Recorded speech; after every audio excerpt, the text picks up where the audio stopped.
garantiza que el proceso de atención en la enfermería y de tratamiento farmacológico puedan hacer una buena administración de medicamentos, que esa sea personalizada, que sea segura y que sea eficaz para ese paciente y para que todos los pacientes tengan un buen resultado, todos los pacientes que ustedes tengan a su cuidado. El nombre de PAE, que es Proceso de Atención del método científico a la práctica asistencial de la enfermería. ¿Qué es lo que permite hacer que los enfermeros puedan cuidados de forma racional, lógica y sistemática? ¿Qué quiere decir? Que ustedes como enfermeros tengan una guía de cómo pueden hacer las cosas de la mejor manera para perder a lo mejor el menor tiempo posible, utilizar la menor cantidad de insumos posible y poder hacerlo en ciertos pasos que son lógicos para que puedan tener una buena atención y un buen cuidado al paciente. ¿Cuáles son las características del PAE? Esto lo deben haber visto ya en práctica, ¿o no? No, profe, todavía no. Bueno, ya lo van a ver y se van a agarrar de los pelos. Las características del PAE es que tiene validez universal, o sea que para todos es más o menos lo mismo. Utiliza una terminología que es comprensible para todos los profesionales.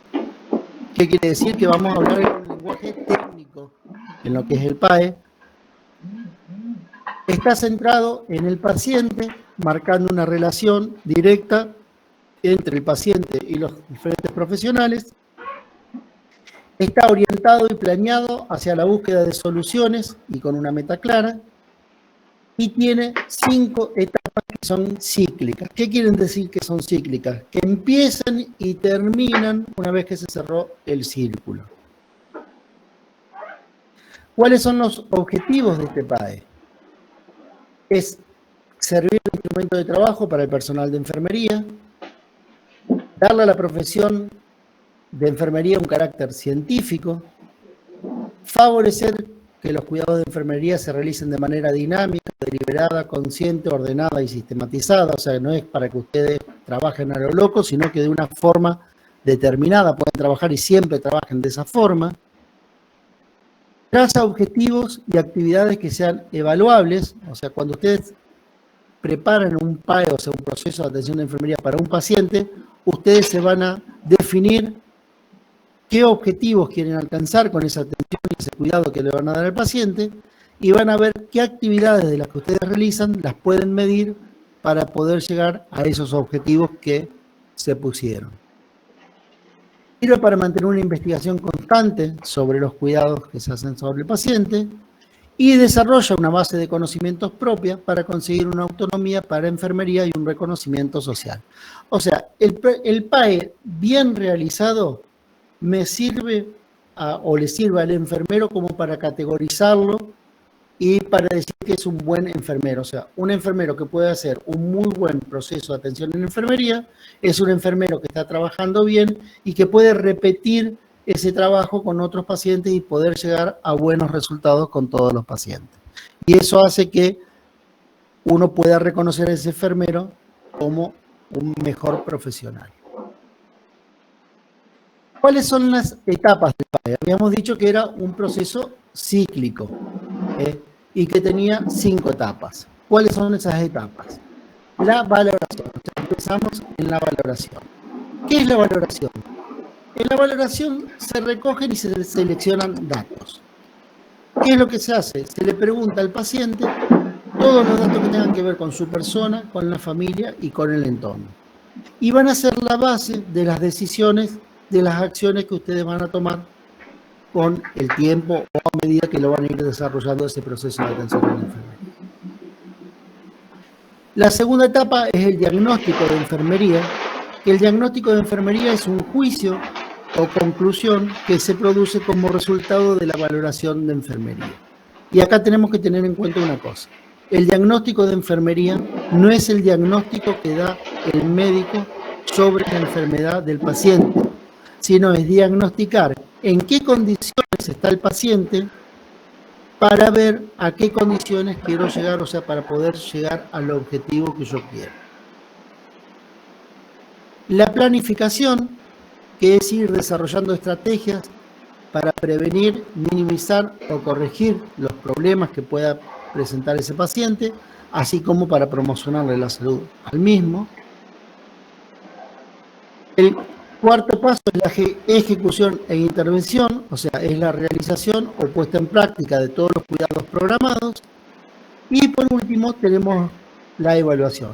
¿Qué es la evaluación? Es comparar las respuestas de las personas y determinar si se han conseguido los objetivos establecidos. O sea, ¿ustedes qué es lo que van a hacer? Primero lo van a valorar al paciente. ¿Qué es lo que le van a hacer? Una pequeña encuesta para ver cómo está ese paciente, cómo se relaciona con el medio, cómo es el entorno familiar, si hay alguien que lo ayuda a cuidarse, si se cuida solo, cómo es la cuestión de limpieza, si tiene horarios determinados para alimentarse. Le van a hacer una encuesta sobre todo lo que ustedes necesitan para ver cómo ustedes pueden medicarlo a ese paciente, cómo poder administrarle la medicación. Una vez que ustedes lo valoran, con esa valoración van a poder dar este diagnóstico de enfermería. Una vez que ustedes tienen el diagnóstico de enfermería, van a planificar cómo hacer los cuidados de ese paciente. Una vez que lo planifican, van a poner en práctica esa planificación, que sería la ejecución. Y por último, van a evaluar, de acuerdo al diagnóstico que tenía el paciente al principio, cómo está ese paciente y ver si lo que ustedes planificaron sirvió o tienen que cambiar de alguna forma esa planificación. Y después volvemos de nuevo a la valoración, diagnóstico, planificación y ejecución. O sea, con cada paciente y con cada medicación o con cada medicamento yo voy a tener que hacer estas etapas para ir viendo cómo va a ir mejorando ese paciente o cómo no va mejorando y qué es lo que tengo que cambiar yo como enfermero en esa planificación o en la ejecución de los pasos que yo estoy dando, porque por ahí puede ser que algo no esté bien hecho y cuando ustedes evalúan el paciente está peor que cuando empezó. Entonces hay que ver en dónde está el error y poder volver para atrás y poder arreglarlo. ¿Qué es la valoración? Profesor, ¿cómo sería el diagnóstico? No me quedó muy claro, digamos. Ahora vamos a ir viendo parte por parte qué es cada una de las cosas y cómo se toman esos diagnósticos, cómo se pueden ir enunciando cada uno de los diagnósticos. ¿Sí? Perfecto. ¿Puede ser que en el diagnóstico donde se determina el estilo de vida de la persona y todo eso, como el conjunto de todo? Eso es la valoración. Vos ahí valorás cómo está el paciente. De acuerdo a la valoración, podés emitir un diagnóstico. Suponete que vos tenés un paciente que toma poco líquido, que eso lo vas a ver en la valoración, vos le vas a preguntar cuánto líquido toma en el día y te dice, no, yo tomo un mate a la mañana y un té a la tarde y después un vaso de agua con la comida. Ese paciente no está bien hidratado porque no alcanza a tener la cantidad de líquido que necesita como para que un medicamento, por ejemplo, le trabaje bien.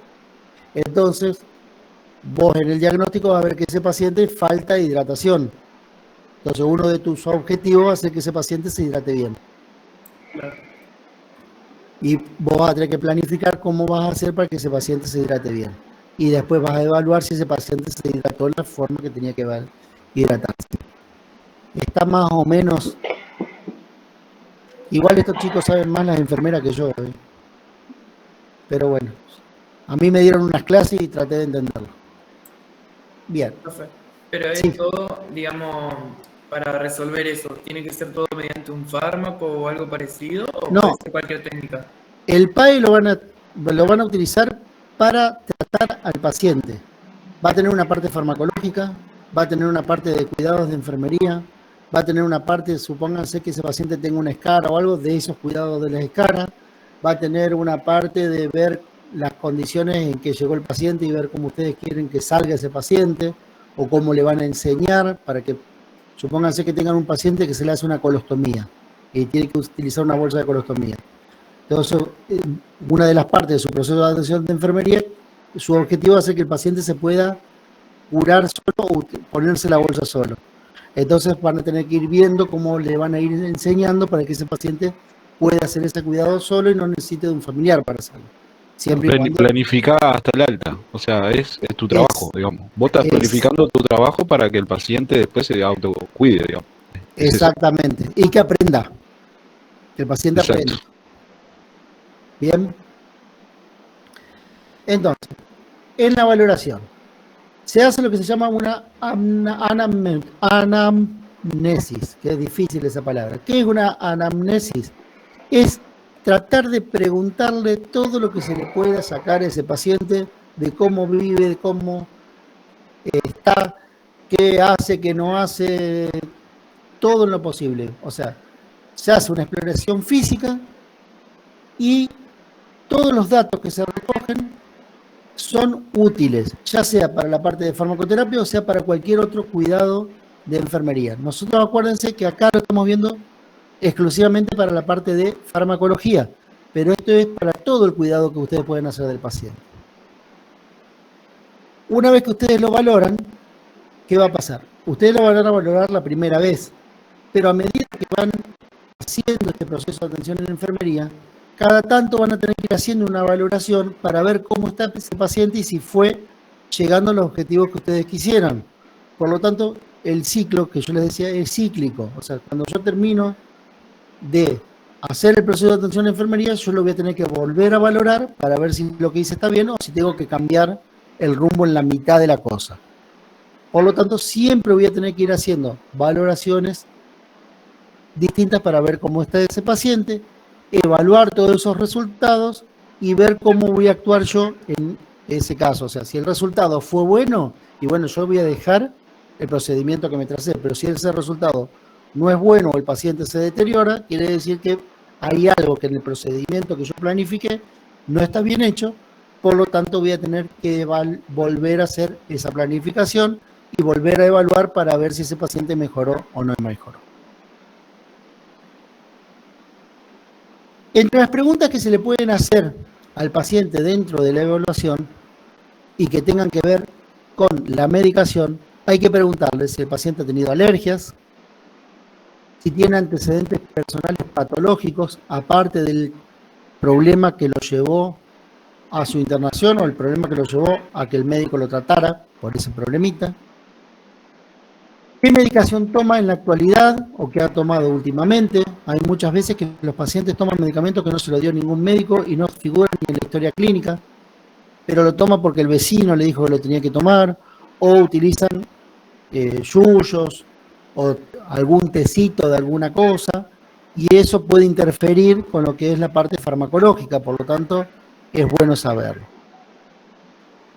¿Qué antecedentes personales sociales tiene ese paciente? Como por ejemplo, consume alcohol, tabaco, café, porque estas tres cosas, acuérdense que eso actuaba con lo que era la medicación, o sea, dependiendo de lo que sea, puede ser que se anule o que se aumente la acción de algún medicamento. ¿Qué riesgo para la salud tiene? Como por ejemplo si consume drogas o sustancias ilegales. Y se le hacen preguntas sobre salud reproductiva, como si tiene posibilidades de embarazo, específicamente si es una mujer, no se le van a preguntar a un hombre. ¿Por qué? Porque hay medicamentos que ya vamos a ver más adelante, que hay un montón de medicamentos que en el embarazo no se pueden dar, y si esa paciente está planeando quedar embarazada y nosotros les empezamos a hacer un tratamiento con los medicamentos que no se pueden utilizar en el embarazo, más adelante vamos a tener un problema con ese paciente, porque o deja de tomar la medicación y le va a hacer mal, o toma la medicación y le va a hacer mal al bebé. Entonces, siempre hay que tener en cuenta todas esas cosas para ver cómo vamos o cómo van a desarrollar ese proceso de atención. ¿Qué preguntas le pueden hacer o qué preguntas son relevantes cuando ustedes hacen una valoración? Con respecto al problema principal que tiene el paciente, preguntarle cómo se siente, si tiene algún dolor, si presenta algún otro síntoma, ya sea en relación con la medicación, como por ejemplo náuseas, o sea, si ese medicamento, cuando él toma el medicamento le da náuseas, vómitos, cefalea, ardor, mareo, si le falta la respiración, si se siente muy nervioso, muy ansioso, si tiene palpitaciones, o si tiene debilidad o fatiga. Con respecto a las alergias, hay que preguntarle si es alérgico a los medicamentos, si es alérgico a los alimentos o a alguna sustancia ambiental. Por ejemplo, hay pacientes que en la primavera son alérgicos al polen, o son alérgicos a los trapos de piso, o a los jabones, o a algún tipo de limpiador, y preguntarle cuando ese paciente sabe que es alérgico, cómo le da esa alergia, si es una picazón en la nariz, si le aparece un sarpullido, si se ahoga. ¿Por qué? Porque eso me va a poder distinguir si es una alergia debido al medio ambiente donde está el paciente, que es normal en el paciente, o es una alergia debido al medicamento que está tomando. Profe, Sí, ¿dónde vamos a anotar todos estos datos? esos datos ustedes van a hacer una planillita o un cuadernito y lo van a ir llevando. Lo pueden poner también en la No se historia comparte clínica. con el... Lo pueden poner en la historia clínica. O sea, yo creo que la parte de la historia clínica tiene para hacer el PAE. Es más, cuando estén en la práctica les van a enseñar a hacer los PAEs. Con cada parte, porque tiene todas las partes distintas. Yo normalmente este tema cuando lo doy, ustedes ya vieron PAE. Hoy venimos al revés, pero no importa. Bien. ¿Qué también se le puede preguntar? Los antecedentes patológicos personales. Por ejemplo, si tiene antecedentes de diabetes, él o en la familia, si a nivel familiar o él tiene alteraciones cardíacas o vasculares o respiratorias o neurológicas, si tiene algún problema dermatológico o qué tratamiento ha recibido para esos problemas en el pasado o en la actualidad. ¿Para qué me sirve todo esto? Porque si el paciente no es alérgico a nada, no tiene ningún otro antecedente y empezó a tomar la medicación y le apareció alguna de estas cosas, yo puedo decir que todos estos efectos adversos le aparecieron por la medicación que está tomando. Entonces eso que me va a permitir ver cómo yo puedo administrar esa medicación para tratar de evitar esos problemas que le ha dado el paciente la medicación. Ahora, si el paciente es alérgico y supónganse, él le dice que él cuando tiene alergia estornuda únicamente y cuando ustedes le dan medicamento le aparece un sarpullido, ese sarpullido es debido al medicamento y no es a la alergia que tiene normalmente el paciente. Entonces ahí yo voy a tener que ver que si ese medicamento, le voy a tener que avisar al médico a ver si ese medicamento lo va a seguir, se le va a seguir administrando o si le va a cambiar por otro que tenga un efecto parecido y que no tenga y que no le dé alergia al paciente. Eso le va a ir permitiendo después, cuando ustedes hacen su planificación, ir variando la planificación en base a los problemas que vaya teniendo ese paciente. Con respecto a los antecedentes familiares, Profesor, sí, en el caso de que le dé alergia, por ejemplo, y tenga Sí. sarpullido, sí. ¿solamente suspendemos la droga y lo hablamos con el médico? Normalmente, ante cualquier alergia, lo primero que se hace es dejar de administrar el medicamento, porque uno no sabe cómo va a terminar esa alergia, controlar al paciente y avisarle inmediatamente al médico. Perfecto. Porque el médico es el que tiene que tomar la decisión de lo que va a hacer. Aparte de eso, si esa alergia se complica, es el que lo va a tener que medicar. Acuérdense que ustedes no pueden medicar, ustedes administran. Y el único que puede medicar o tiene la acción de medicar es el médico. Los demás cumplimos lo que dice el médico.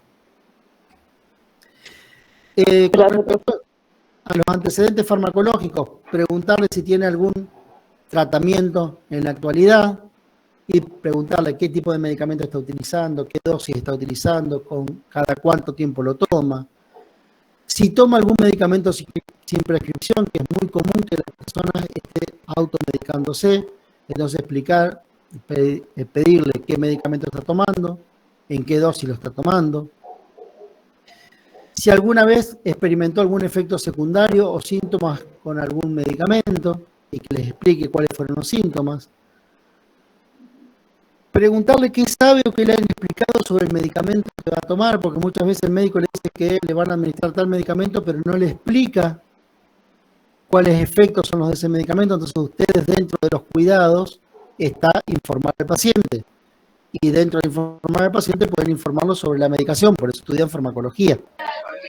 Profesor, Sí, yo le aviso que me tengo que retirar porque mi hijo está llorando de hambre. bueno, yo también. Bien, si usa algún remedio ya sea un yuyito o un homeopático o algún complemento nutricional o alguna vitamina. ¿Por qué? Debido a esas cosas pueden interaccionar con los medicamentos.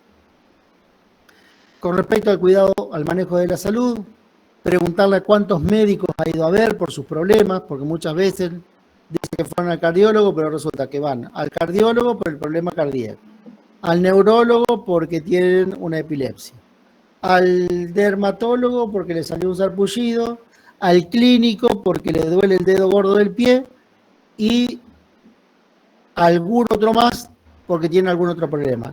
Cuando ustedes juntan todo lo que le dieron todos esos médicos, puede haber un montón de interacciones en los medicamentos. Entonces, ¿qué le permite esto a ustedes cuando trabajan sobre la medicación o planean la medicación? Tratar de que no se junten los medicamentos que pueden interaccionar entre sí y darlos espaciados en el tiempo como para que no le haga mal al paciente. Preguntarle cuál es la dieta común o normal que hace ese paciente, si tiene problemas para dormir, porque hay algunos medicamentos que pueden dar insomnio. En esos casos, esos medicamentos, tratar de no dárselos de la noche, dárselos a la mañana. Preguntarle si hay posibilidad de que esté embarazada, específicamente a toda mujer y dentro de edad fértil. Y también preguntar si está dando el pecho, porque hay muchos medicamentos que pueden pasar a la leche materna y hacerle un daño al bebé. Entonces, en esos casos hay que ver cómo ustedes planifican en qué momento se va a dar esa medicación, por ejemplo, para que la concentración que le llegue al bebé no sea tan alta en la leche, sea la menor concentración posible. Ya vamos a ver que cuando veamos los medicamentos en las diferentes etapas de la vida, cuando veamos lactancia, normalmente la medicación se le da a la mujer que está dando a amamantar después que dejó de dar el pecho y no antes. ¿Por qué? Porque si yo se lo doy después que dejó de dar el pecho, hasta que vuelve a tomar el bebé la leche, ese medicamento se puede haber metabolizado y se puede haber eliminado del cuerpo y no quedar en la leche. ¿Qué más le te pueden preguntar? Si fuma, cuánto alcohol toma normalmente, cuánta cafeína toma normalmente, si tienen alguna creencia o práctica religiosa o cultural respecto a medicamentos o cuidado de la salud. Ustedes vieron que hay religiones que, por ejemplo, no dejan que se hagan transfusiones de sangre. Que hay veces que el paciente puede perder la vida si no se le hace una transfusión, pero hay religiones que no lo permiten, entonces hay que ver cómo se puede actuar con ese paciente. ¿Cuál es su trabajo? ¿Cuántas horas trabaja por día? Preguntarle si tiene obra social. ¿Por qué? Porque muchas veces por el costo de los medicamentos, y más en este momento, interviene el Estado, pero no se puede, si el paciente no da el consentimiento, no se puede hacer nada en el caso de la parte religiosa. Eso tiene que dar el consentimiento del paciente o un familiar. Es lo mismo, son derechos individuales de las personas. Y con respecto a lo que le decía del costo de los medicamentos, más en este tiempo que está muy caro, hay gente que deja de tomar la medicación porque no le alcanza la plata para comprarlos. Entonces también es importante ver cómo hacer para que ese paciente pueda llegar a la medicación y ver la forma de que ese paciente pueda llegar a la medicación. Profesor, ¿le puedo hacer una pregunta? Sí. Acá dice, lo que usted está enseñando ahora es la valoración del paciente en relación con la administración de la medicación, ¿no? Pero todo esto, ¿el médico no lo medicó ya? El médico le dio la medicación. Vos estás valorando para ver cómo le va a administrar esa medicación o cómo va a ser el mejor plan de administración de la medicación, de acuerdo a todos esos datos. El médico le hizo una valoración. Ajá. ¿Cuál es el problema? Que el paciente, en el 70% de los casos, le dice la mitad de las cosas que le dice a ustedes los enfermeros. Y ustedes no se pueden llevar por lo que hizo el médico, porque el médico estaba apurado y no tomó todos los datos, no anotó todo, quedó algo en el tintero. Entonces ustedes sí tienen que hacer igual la valoración del paciente. Esa valoración le va a hacer la planificación. Sí. Creo que es algo que también hablamos hoy en la clase de fundamento cuando hablan de los cuidados del paciente.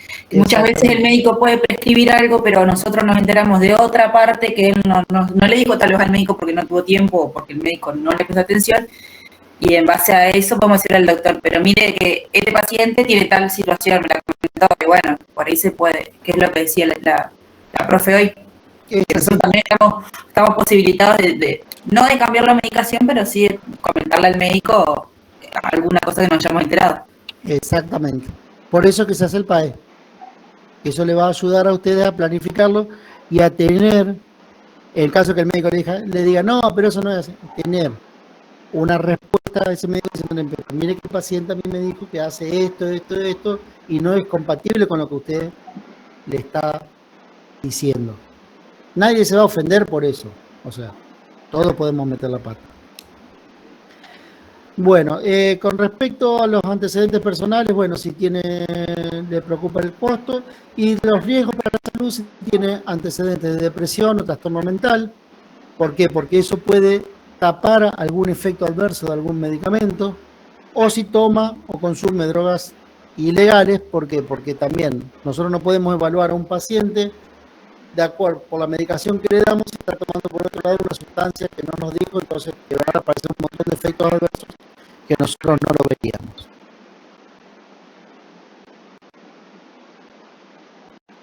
Hay que tener en cuenta entonces en la valoración con respecto a la administración de medicamentos.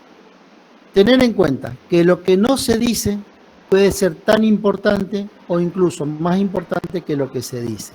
O sea, ustedes le preguntan algo al paciente y el paciente duda o piensa o desvía la vista cuando le está diciendo algo le está ocultando. Entonces ahí está el ojo de ustedes como para poder tratar de averiguar eso que le está ocultando. Puede ser por vergüenza, puede ser por temor, puede ser por miedo a quedarse más tiempo internado, pero eso que le está ocultando a ustedes le puede servir para dar una mejor atención a ese paciente. Siempre que hacen la anamnesis, o sea, todos los datos de eso que le van a preguntar, también tienen que hacer una valoración física para poder obtener datos objetivos en cuanto al trastorno del paciente. Dentro de eso van a tener la comprobación de los signos vitales, la altura, el peso, hacer una exploración física completa, no muy profunda, pero sí completa, y tener los valores de laboratorio para ver en qué condiciones está ese paciente. Se le pueden realizar o se le puede tener ese paciente pruebas de función hepática y renal. Acuérdense que pacientes con problemas hepáticos, pacientes con problemas renales, nosotros teníamos que modificar la administración de medicamentos para evitar que ese paciente tenga una reacción tóxica.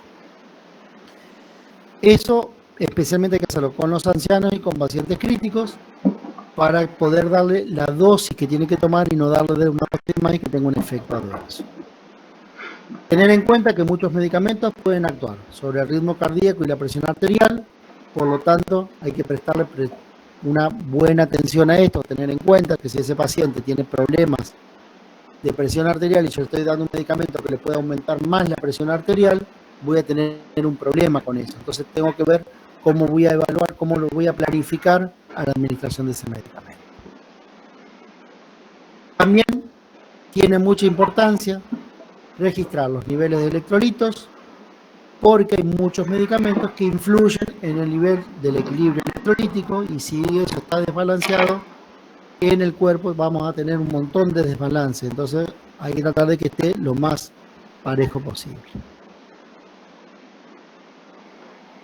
Una vez que ya tiene ese tratamiento farmacológico, se hacen valoraciones continuas para ver cómo ese medicamento lo va mejorando al paciente. Y tenemos que centrarnos en ver si ese paciente experimenta los beneficios de estar tomando el medicamento. O sea, si se siente mejor porque está tomando el medicamento. Por ejemplo, si se da un fármaco para el dolor, preguntarle si no le duele más. Si se da un antibiótico, ver si mejoran los signos de infección, o sea, si disminuye la fiebre, el enrojecimiento, la inflamación, o si no hay más exudado en el lugar donde está la infección. Si el paciente no experimenta los efectos terapéuticos, tienen que hacerse valoraciones más intensivas para determinar por qué no mejoró ese paciente a pesar de haberle dado la medicación, revisar las dosis, revisar la pauta de medicación y determinar, en el caso, eso ya lo va a tener que pedir el médico, ver cuál es la concentración de fármaco que tiene en sangre. ¿A qué puede ser? ¿A qué se puede ver que no tenga la concentración que tiene que tener para que le haga el efecto determinado? Y bueno, que tengo un problema renal, que tengo un problema hepático, que el tipo de alimentación que tiene el paciente interfiere con la medicación, que esté tomando algún medicamento que lo está inactivando o un medicamento que aumenta la metabolización de lo que yo le estoy dando y por eso el paciente no mejora. Entonces, ¿qué es lo que hay que hacer? Volver a valorarlo, volver a preguntar las cosas que a nosotros nos quedan dudas y ver si así nosotros podemos mejorar la pauta de la medicación. Esta valoración que se realiza durante el tratamiento también nos sirve para ver si aparecen efectos secundarios o reacciones adversas que pueda tener el paciente. Y normalmente esos efectos secundarios pueden ser a nivel dermatológico, a nivel cardiovascular, digestivo o neurológico. Por lo tanto, yo voy a ver que ese paciente no mejora porque tiene algún otro problema más y eso se puede ver también a un efecto adverso del medicamento. Eso va a hacer que yo trate de ver cómo hago esa pauta de medicación y cómo hago una planificación nueva para que el medicamento que yo le esté dando no le haga mal. Por último, hay que valorar la capacidad del paciente para asumir la responsabilidad de su propio tratamiento farmacológico. ¿Por qué? Porque mientras el paciente está internado, el que lo va a medicar van a ser ustedes. Pero cuando el paciente se va de alta, él se va a tener que hacer responsable de su propia medicación. Y tiene que aprender cómo se debe administrar ese medicamento, cómo lo tiene que administrar para que le haga un efecto, le haga bien. Entonces, por ejemplo, hay que preguntarle al paciente si necesita ayuda para la obtención o el pago de los medicamentos prescriptos, para poder tenerlos, en dónde los guarda los medicamentos, si eso es adecuado, es el lugar donde lo guarda, ya sea para proteger al paciente, a otros habitantes de la casa o para mantener la eficacia del medicamento. Acuérdense que la temperatura, la humedad, influía en lo que era la acción de los medicamentos. Entonces siempre hay que guardar en un lugar bueno para evitar que esté mal guardado. ¿La luz solar también influye? ¿Cómo? La luz solar. En algunos medicamentos sí son fotosensibles. Aparte que la luz solar da calor. Sí, alguien me había preguntado algo. No, viste que se dice que, por ejemplo, si vence hoy un ibuprofeno, que lo podés seguir tomando porque tarda 2 meses más en vencer en realidad. Bueno, cada vez me achican menos los tiempos de vencimiento. Yo te voy a contar algo. Hasta ahora, que yo sepa y lo que he investigado, no hay ningún estudio que diga que los medicamentos después de la fecha de vencimiento se pueden utilizar. No hay un estudio serio que diga. Dicen que existe un estudio del gobierno de los Estados Unidos, específicamente del ejército, porque se les vencía mucha cantidad de medicamentos y lo tenían que tirar y gastaban mucha plata. Y dicen que ese estudio lo hicieron y duran 6 meses después de la fecha de vencimiento. En realidad, el medicamento tenga una fecha de vencimiento, quiere decir que después de esa fecha, ese medicamento no va a ser el mismo efecto que tenía hasta la fecha de vencimiento. ¿Por qué? Porque se hacen estudios de ese medicamento para ver con el tiempo cómo va perdiendo la eficacia o cómo va perdiendo la potencia. Y muchas veces el mismo medicamento, por ejemplo, al entrar en contacto con la humedad, ustedes dejaron una pastilla fuera del blister o el blister le quedó roto, le entró humedad, la droga se hidrató más de lo que tenía que hidratarse y esa droga no puede hacer efecto, o puede formar un compuesto que le puede llegar a dar un efecto adverso al paciente. Por lo tanto, al no ver nada legal, ni nada lógico, ningún estudio que diga que se puede utilizar después de la fecha de vencimiento, los medicamentos se tienen que utilizar antes de la fecha de vencimiento. Después de la fecha de vencimiento no sabes si no te va a hacer nada, que sería lo más suave que te puede pasar, o te puede dar un efecto adverso muy grave, ya sea porque la droga se descompuso o porque la droga se modificó y es una droga más peligrosa que la que tenía antes. Entonces, fecha de vencimiento, no se venció, no sirve más. Eso es lo que hay que hacer. ¿qué te puedo decir de mi experiencia? Yo tengo farmacia, por lo tanto, shampoo, desodorante, pasta de dientes y perfume que se vencen los uso a todos. Algún día voy a quedar todo con una alergia, marca chupete, pero ¿Y los medicamentos genéricos, profesor? es lo mismo, los medicamentos, sea genérico o no sea genérico, tienen fecha de vencimiento. Después de la fecha de vencimiento, no se usan. ¿Pero hay Normalmente- medicamentos genéricos? Sí, en todos lados hay medicamentos genéricos. Lo que pasa es que en este momento vale lo mismo que el medicamento común casi. No es como era hace una época que era mucho más barato. Actualmente valen casi, hay muy poquita diferencia. En los hospitales se usan genéricos, chicos. En las clínicas privadas, por más que sea la mejor clínica del mundo, te van a dar un genérico. Le van a dar más barato que como consigan. ¿Por qué? Porque las clínicas tienen que vivir. Y es un negocio. Y quieren ganar plata. Entonces, por más que sea la mejor clínica del país, no le van a dar el medicamento más caro. A menos que el paciente lo compre afuera. Entonces, lo de los genéricos es una... O sea, nosotros tenemos una falsa idea. Qué buena esa, ¿eh?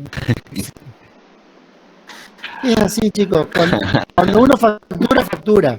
O sea, si yo Sí, tengo el que... tema es que estamos hablando de personas, digamos. Exactamente, pero yo le voy a contar algo.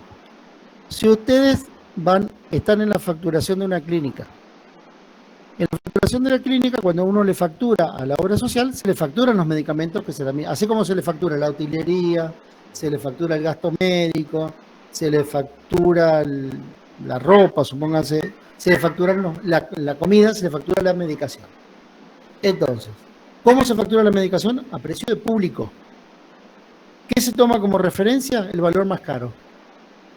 Bien, supónganse, yo al paciente le voy a poner que le di amoxidal.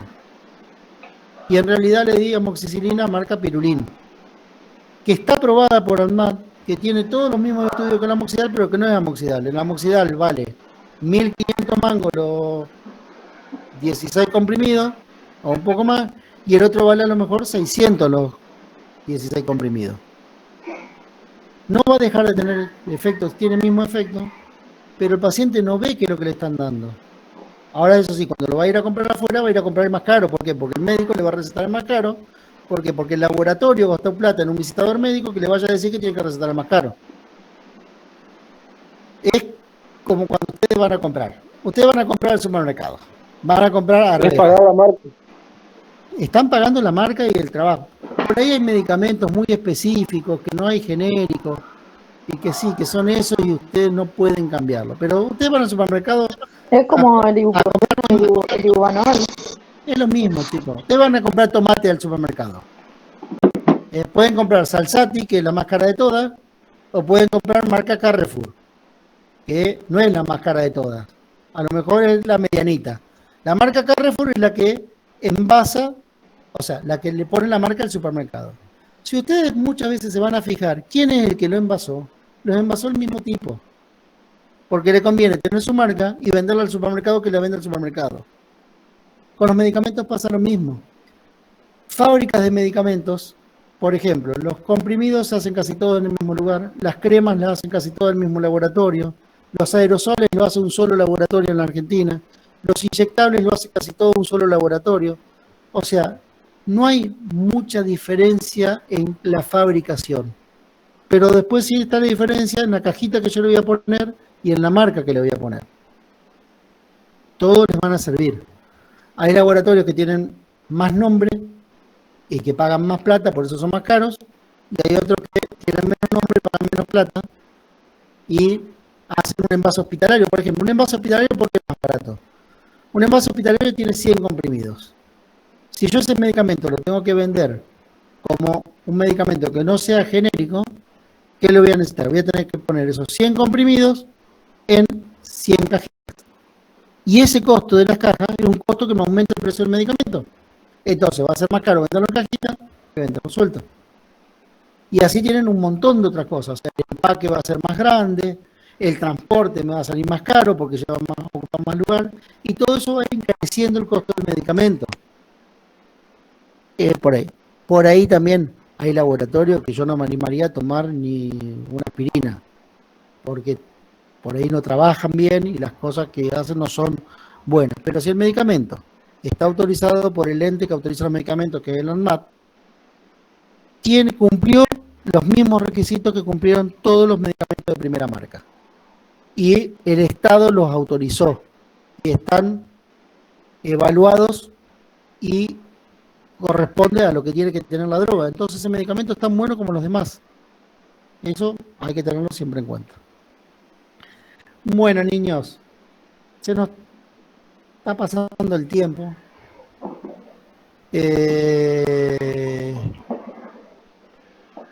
Seguimos un poquito, no sé qué opinan ustedes. Nos quedan como 8 minutos de clase, si no dejamos acá, si están cansados.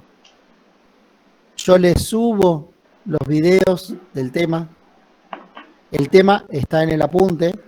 Aparte de eso. ¿Ya está subido, profesor? ¿Eh? O yo subido esos videos. Los videos. Capaz que sí, capaz que lo subo. Sí, ya lo subí. Yo creo que lo hice antes de las vacaciones. Sí, para que ya le quedaron. Los tres. Son 3 videos, sí. Sí, 3. Bueno. Este tema no es un tema para explicar mucho. O sea, sí. Lo pueden ir leyendo en la carpeta y creo que a ustedes se les va a reír un poco más en la cabeza que cuando vean en la práctica, cuando explique bien cómo es cómo son las tasas, cómo se debe hacer, le van a agarrar las planillas en las que se hace el PAE. O sea, todo eso yo no estoy tirando. Yo lo que me enfoqué en una práctica que tenía el PAE con respecto a la administración de medicamentos. Tengan en cuenta que el PAE es mucho más amplio. O sea,